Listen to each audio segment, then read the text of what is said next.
ఓం శ్రీమాత్రే నమః. ఓం నమో భగవతే వాసుదేవాయ నమః.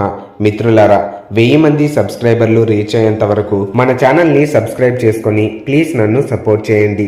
ఈ వీడియోలో 2024 ఉగాది తర్వాత బ్రహ్మంగారి కాలజ్ఞానం ప్రకారం జరగబోయే భయంకరమైన సంఘటనల గురించి తెలుసుకుందాం. బంగారం కనుమరుగవుతుందని, ఉన్న బంగారానికి డిమాండ్ పెరుగుతుందని, బంగారం ధర విపరీతంగా పెరిగిపోతుందని, అలాగే బంగారం ధర లక్షలకు చేరుకుంటుందని బ్రహ్మంగారు కాలజ్ఞానంలో చెప్పారు.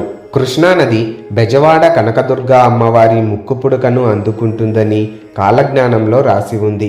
ఒకవేళ జలప్రలయం ఏర్పడి లేదా భూకంపం వచ్చి నాగార్జున సాగర్ డ్యాం బీటలు పడి అలాంటి విపత్తే జరిగితే కృష్ణానది ఇంద్రకీలాద్రిని తాకే ప్రమాదం ఉంది.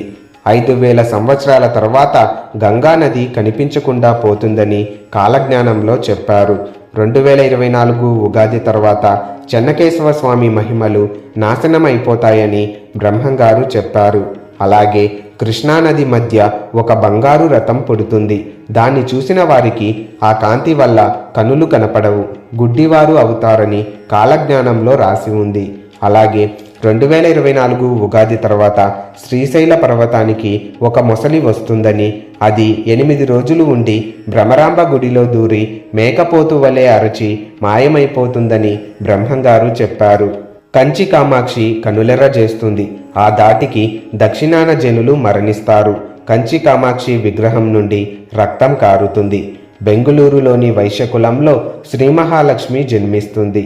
ఈ 2024 సంవత్సరంలో అక్రమ సంబంధాలు కూడా విపరీతంగా పెరిగిపోతాయని, ఇవి హత్యలకు దారితీస్తాయని కాలజ్ఞానంలో రాసి ఉంది. ఈ 2024 సంవత్సరం నుండి అతి చిన్న వయసు వారు కూడా గుండెపోటుతో మరణిస్తారట. ఈ విషయం నిజమే అని ఇప్పటికే మనందరికీ అర్థమవుతోంది. 2024 ఉగాది తర్వాత వేప చెట్టు నుండి పాలు కారుతాయని బ్రహ్మంగారి కాలజ్ఞానంలో రాసి ఉంది. ధన్యవాదాలు. వీడియో నచ్చితే ఒక లైక్ కొట్టి అందరికీ షేర్ చేయండి.